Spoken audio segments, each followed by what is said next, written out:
Hello students. आज के इस लेक्चर में जो हम नई एक सीरीज स्टार्ट कर रहे हैं, ज्योग्राफिकल थॉट। ज्योग्राफिकल थॉट का जो सब्जेक्ट है वो सभी ज्योग्राफी के स्टूडेंट्स को एक बहुत ही मुश्किल सब्जेक्ट लगता है।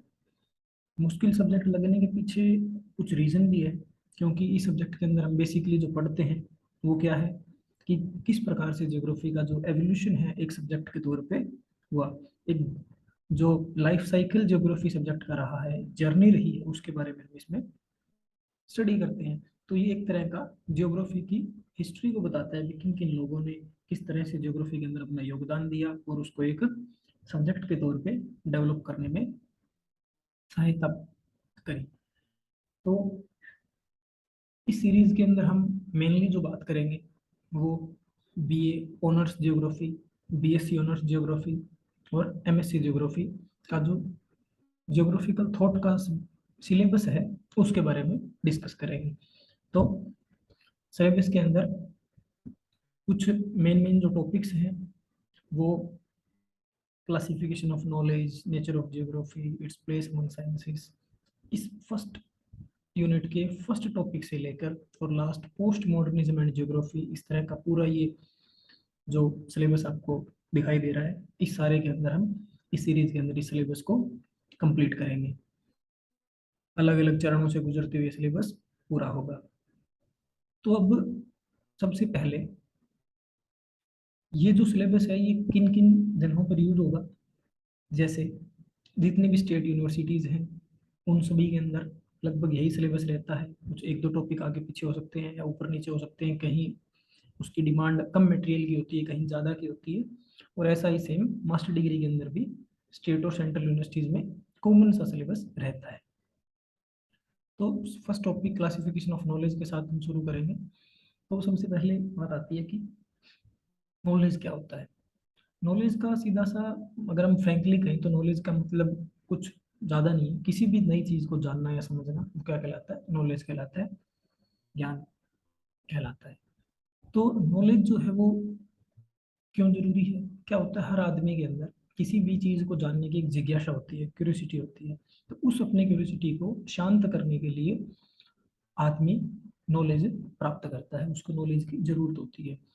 तो नॉलेज के अंदर क्या क्या आएगा? अलग अलग प्रकार की इंफॉर्मेशन, लोगों के एक्सपीरियंस क्या रहे हैं, और किसी भी आदमी की किसी भी टॉपिक को लेकर परसेप्शंस क्या रही है। मेरी किसी चीज़ को लेकर अगर कोई धारणा है तो वो आपके लिए ज्ञान हो सकती है। मेरा लाइफ एक्सपीरियंस कोई चीज़ को लेकर रहा है तो वो आपके लिए ज्ञान हो सकता है। जैसे किसी ने कोई बुक लिखा लाइफ एक्सपीरियंसेस के ऊपर, तो वो किसी दूसरे आदमी के लिए उस चीज़ से रिलेटेड ज्ञान हो सकता है। फिर जो नॉलेज है वो कैसे प्राप्त की जा सकती है? नॉलेज को दो तरीकों से प्राप्त किया जा सकता है। पहला, सेंसिस के थ्रू। सेंसिस के अंदर हम इंटरनल और एक्सटर्नल सेंसिस काउंट करते हैं। और दूसरा तरीका होता है प्योर रीजंस के थ्रू नॉलेज को प्राप्त करना, जो किसके ऊपर बेस्ड होती है? टोटली इंडक्टिव रीजनिंग के ऊपर बेस्ड होती है। उसके बाद में जो ज्योग्राफी है begin as a chronological account of different areas on the earth surface। Starting के अंदर जो ज्योग्राफी स्टार्ट हुआ वो क्या हुआ? एक डिफरेंट एरियाज के बारे में एक्सप्लेनेशन के तौर पे एक सब्जेक्ट स्टार्ट हुआ, लेकिन धीरे धीरे इसमें आगे प्लांट और एनिमल्स के बारे में पढ़ना बायोलॉजिस्ट ने शुरू किया, इकोनॉमिक कैरेक्टरिस्टिक्स के बारे में इकोनॉमिस्ट ने पढ़ना शुरू किया, पॉलिटिकल और गवर्नमेंट टॉपिक्स के ऊपर पॉलिटिकल साइंटिस्ट ने पढ़ना शुरू किया, ह्यूमन रेसिस के बारे में एंथ्रोपोलॉजिस्ट। इस तरह अलग अलग चरणों में ज्योग्राफी के साथ अलग अलग विषय जुड़ते गए। जैसे ज्योग्राफी एंड इकोसिस्टम आया, उसके बाद मानो इकोनॉमिक ज्योग्राफी, पॉलिटिकल ज्योग्राफी। तो इस तरह इन सब सब्जेक्ट्स का ज्योग्राफी के साथ संबंध आता गया, ज्योग्राफी का विस्तार होता गया। इन सब संबंधों के कारण ज्योग्राफी को मदर ऑफ ऑल साइंसेस भी कहा जा सकता है। ज्योग्राफी की जो एक बहुत यूनिक पोजीशन है वो क्या है? Integrating all the sciences. कौन कौन सी साइंसेस? दोनों प्रकार की, नेचुरल साइंसेस को भी और सोशल साइंसेस को भी ज्योग्राफी इंटीग्रेट करता है। यानी कि अगर एक आदमी का एग्जांपल दें तो उसका एक हाथ अगर नेचुरल साइंसेस है और दूसरा सोशल साइंसेस है, तो वो मैन जो वो बॉडी है वो क्या? ज्योग्राफी है। वो इंटीग्रेट कर रही है उन दोनों के दोनों साइंसेस को नेचुरल एंड सोशल साइंसेस। उसके बाद में नॉलेज का ऑब्जेक्टिव क्या होता है? नॉलेज का मेन जो ऑब्जेक्टिव होता है वो किसी भी चीज को समझना, understanding of the various types of disciplines associated to attaining knowledge. The classification of knowledge will provide an overview. जो हमारा नॉलेज का क्लासिफिकेशन है, अलग अलग चरणों में क्लासिफिकेशन होता है नॉलेज का, तो उससे हमें ध्यान में आएगा, समझने में बहुत आसानी होगी इसके जो किन किन फिनोमिनास को पढ़ते हैं। एक हम सिग्निफिकेंट कंक्लूजन के ऊपर पहुंच पाएंगे नॉलेज का क्लासिफिकेशन समझने के बाद। तो हम डिस्कस करेंगे क्लासिफिकेशन ऑफ नॉलेज। नॉलेज की क्लासिफिकेशन में नॉलेज को दो भागों में बांटा जा सकता है, जैसे पहले भी हमने देखा, inductive reasoning and deductive logic. ये एक फ्लो चार्ट है, इसकी पूरी एक्सप्लेनेशन नेक्स्ट स्लाइड्स में मिलेगी। एक बार इसको केवल फ्लो चार्ट को हमें रीड करना है। इंडक्टिव रीजनिंग के अंदर फिलोसफी, क्रिटिक, लिटरेचर, लैंग्वेज आदि आते हैं। फिर डिडक्टिव लॉजिक में लॉजिकल क्लासिफिकेशन होगा और फिर फिजिकल क्लासिफिकेशन होगा। लॉजिकल क्लासिफिकेशन सिस्टमेटिक साइंसेस का, जिसमें natural sciences, biological sciences and social sciences आएगा। और उसके बाद फिजिकल क्लासिफिकेशन में दो पार्ट्स होंगे, नैरेटिव एंड डिस्क्रिप्टिव, और क्रोनोलॉजिकल एंड कोरोलॉजिकल साइंसेस उसके अंदर आएगा। तो एक एक करके हम इन सब जो इसकी क्लासिफिकेशन है उसको इलेबोरेट करते हैं। तो सबसे पहले आता है इंडक्टिव रीजनिंग क्या होता है। इंडक्टिव रीजनिंग जो है वो एक तरह की नॉलेज की वो फॉर्म है जिसके अंदर एक एनालिटिकल रोल हमारा माइंड प्ले करता है जिस काम में। जैसे हम अपनी मेंटल एबिलिटी के द्वारा किसी भी प्रॉब्लम का सॉल्यूशन एट द हैंड निकाल लेते हैं। जैसे इस तरह की जो नॉलेज का इंडक्टिव रीजनिंग के थ्रू होती है वो किन फॉर्म में हो सकती है, और जो इसका बेस जो बनता है वो किन सब्जेक्ट्स का बनता है, जैसे philosophy, critics, literature and language, इन सब बेसिस का इंडक्टिव रीजनिंग इनका बेस प्रिपेयर करता है। इमैनुअल कांट एक प्रसिद्ध विद्वान हुए, जर्मन फिलोसोफर रहे हैं, उन्होंने क्रिटिक ऑफ प्योर रीजन इस तरह के नाम फेमस वर्क किया। उसके अंदर उन्होंने stressed on collective information through empirical observations and to derive generalization, these must be associated with intuitive knowledge of man। तो ऐसी बात उन्होंने कही, there may be no knowledge which lacks reasoning, logic and reason. तो ऐसी कोई भी knowledge नहीं है जिसके अंदर रीजनिंग की और लॉजिक की कमी हो, तो वो हमारे नॉलेज नहीं कही जा सकती। तो इंडक्टिव रीजनिंग का मोटा सा जो मीनिंग है वो समझ में हमारे क्या आएगा, जिसके अंदर हमारा माइंड क्या करता है, एक एनालिटिकल रोल प्ले करता है, और हम इसमें किसी भी प्रॉब्लम का वन हैंड सॉल्यूशन निकाल लेते हैं अपनी मेंटल एबिलिटी का तुरंत यूज करके। उसके बाद में आता है डिडक्टिव लॉजिक। डिडक्टिव लॉजिक भी एक फॉर्म ऑफ नॉलेज है जिसके अंदर हम जो इंपीरिकल ऑब्जर्वेशंस के माध्यम से हम क्या करते हैं, नॉलेज प्राप्त करते हैं। इंपीरिकल ऑब्जर्वेशंस क्या होती है, which are taken by our external senses and analysed by our internal senses. जैसा फर्स्ट स्लाइड में हमने देखा इंटरनल सेंसेस और एक्सटर्नल सेंसेस, तो इंपीरिकल ऑब्जर्वेशंस वो है जो हम हमारी एक्सटर्नल सेंसेस के द्वारा लेते हैं और इंटरनल सेंसेस के द्वारा हम उनको समझते हैं। फॉर एग्जाम्पल, हमने अपनी आंखों से कुछ देखा, तुरंत उस चीज़ की प्रोसेसिंग किसने की, हमारे इंटरनल सेंसेस ने की, हमारे माइंड ने की, कि हाँ ये मेरे सामने एक तस्वीर है, इसको देखकर ध्यान में आ गया कि ये फला व्यक्ति की तस्वीर है या फला महापुरुष की तस्वीर है, वो हमें तुरंत ध्यान में आ जाता है। उसके बाद में जो डिडक्टिव इंपीरिकल ऑब्जर्वेशन से जो हमें प्राप्त हुआ है, उस चीज को समझने के लिए किसकी जरूरत पड़ती है, इंट्यूसिव नॉलेज की जरूरत पड़ती है। इसी इंडक्टिव रीजनिंग की जरूरत पड़ती है डिडक्टिव लॉजिक को समझने के लिए, क्योंकि डिडक्टिव लॉजिक को समझने के लिए हमें हमारे दिमाग की जरूरत पड़ती है ताकि हम तुरंत क्या ले सकें, कोई भी फैसला ले सकें। तो इस बात से हम क्या अंदाजा लगा सकते हैं कि इंडक्टिव रीजनिंग और डिडक्टिव लॉजिक जो है वो दोनों के दोनों कॉन्ट्राडिक्टरी नहीं है, बल्कि कॉम्प्लीमेंट्री है एक दूसरे की, यानी कि एक दूसरे के प्रतिद्वंदी नहीं है। एक दूसरे के बिना दोनों के दोनों अधूरे हैं, एक दूसरे को इनकी नॉलेज को अटेन करने के लिए एक दूसरे की जरूरत है। उसके बाद में जो डिडक्टिव लॉजिक है उसको हम दो भागों में क्लासिफाई कर सकते हैं। पहला है लॉजिकल क्लासिफिकेशन और दूसरा है फिजिकल क्लासिफिकेशन। तो सबसे पहले आता है लॉजिकल क्लासिफिकेशन। लॉजिकल क्लासिफिकेशन क्या करता है? लॉजिकल क्लासिफिकेशन सिस्टमेटिक साइंसेस की डेवलपमेंट करता है। सिस्टमेटिक साइंसेस वो साइंसेस हैं जो क्या करती है, किसी भी एक सिंगल फिनोमिना के ऊपर कंसंट्रेट करके स्टडी करती है। जैसे सिस्टमेटिक साइंसेस को तीन मेन कैटेगरीज के अंदर हम सब डिवाइड कर सकते हैं, जैसे natural sciences, biological sciences and social sciences. जैसा हमने फ्लो चार्ट के अंदर देखा कि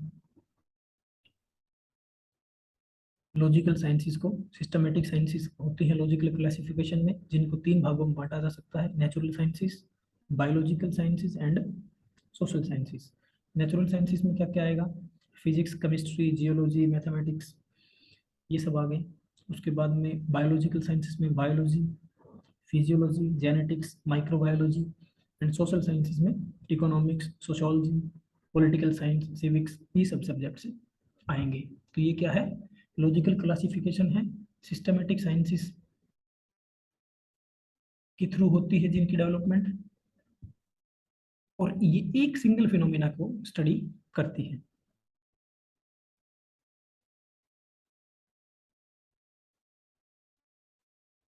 उसके बाद में आता है फिजिकल क्लासिफिकेशन। फिजिकल क्लासिफिकेशन के अंदर हम क्या करते हैं, तरह का क्रोनोलॉजिकल साइंसेस है जो ज्योग्राफी है, और क्रोनोलॉजिकल साइंसेस है जो हिस्ट्री है। जैसे कि हम किसी क्षेत्र विशेष का अध्ययन करेंगे तो वो ज्योग्राफी है, और समय के आधार पर, समय के संदर्भ में किसी चीज़ का अध्ययन करेंगे तो वो हिस्ट्री है। तो लेकिन इन दोनों चीज़ों को भी अलग अलग करके नहीं देखा जा सकता, क्योंकि ये दोनों भी एक दूसरे के कॉम्प्लीमेंट्री है।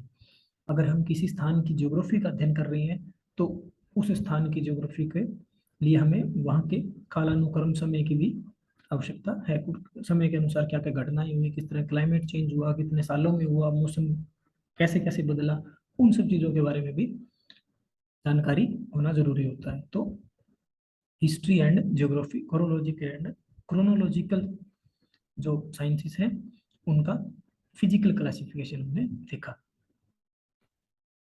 उसके बाद में आता है ये जो पूरा ज्योग्राफी का हम जो नॉलेज का पूरा क्लासिफिकेशन हमने देखा, इसमें ज्योग्राफी का स्थान कहाँ पड़ता है।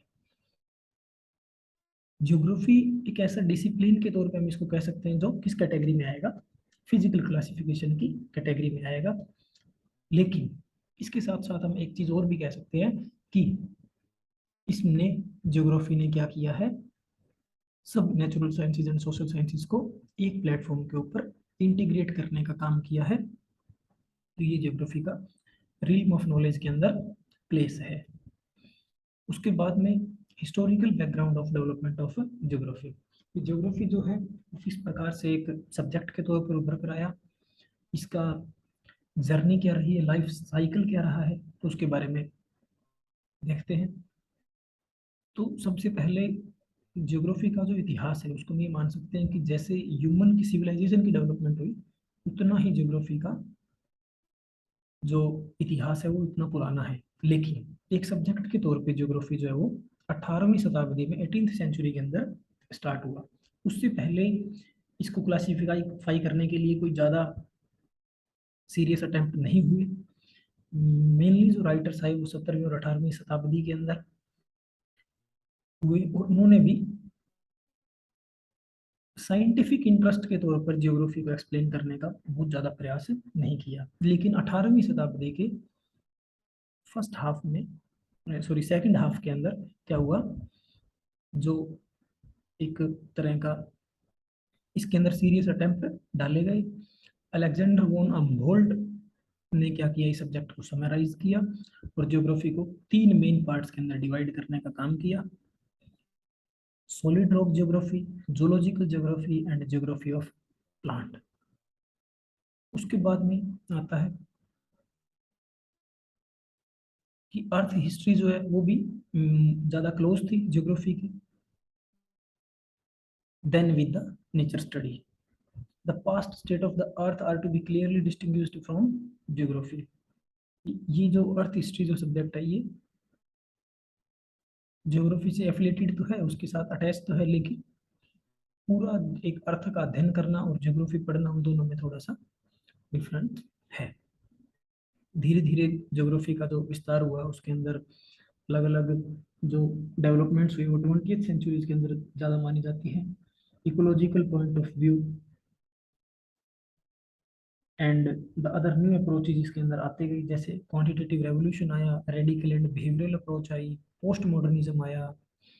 ये सारे के सारे नए नए पर्सपेक्टिव ज्योग्राफी के अंदर आते गए और ज्योग्राफी का विस्तार होता गया। इसके अंदर हम एक चीज़ और भी लिख सकते हैं कि जैसे हमने पीछे के स्लाइड में देखा था कि किस तरह एंथ्रोपोलॉजिस्ट ने ह्यूमन रेसिस का अध्ययन किया, बायोलॉजिस्ट ने जीवों का अध्ययन किया, इस तरह ज्योग्राफी एंड इकोसिस्टम का डेवलपमेंट हुआ। इकोनॉमिस्ट ने इकोनॉमिक्स को ज्योग्राफी के साथ कोरिलेट किया तो इकोनॉमिक ज्योग्राफी आया, फिर पॉलिटिकल ज्योग्राफी आया। उन चीज़ों को भी हम इसमें रिलेट कर कर लिख सकते हैं।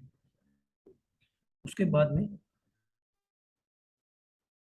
हम नेक्स्ट जो अपना लेक्चर होगा उसके अंदर हम बात करेंगे नेचर ऑफ ज्योग्राफी। जो स्लाइड है उसके बारे में, नेचर ऑफ ज्योग्राफी क्या है, एक बहुत इंपॉर्टेंट टॉपिक माना जाता है इसका। जो ग्रेजुएशन और पोस्ट ग्रेजुएशन के अंदर इस टॉपिक के अंदर काफ़ी क्वेश्चंस आते हैं। कंफर्म एक क्वेश्चन फर्स्ट यूनिट में आता ही आता है नेचर ऑफ ज्योग्राफी का। इसके बारे में हम नेक्स्ट लेक्चर में डिस्कस करेंगे। तो अगर ये लेक्चर अच्छा लगा तो अपने दोस्तों के साथ शेयर करें इस लेक्चर सीरीज को और उनको भी ज्वाइन करने के लिए कहें। Thank you and have a nice day.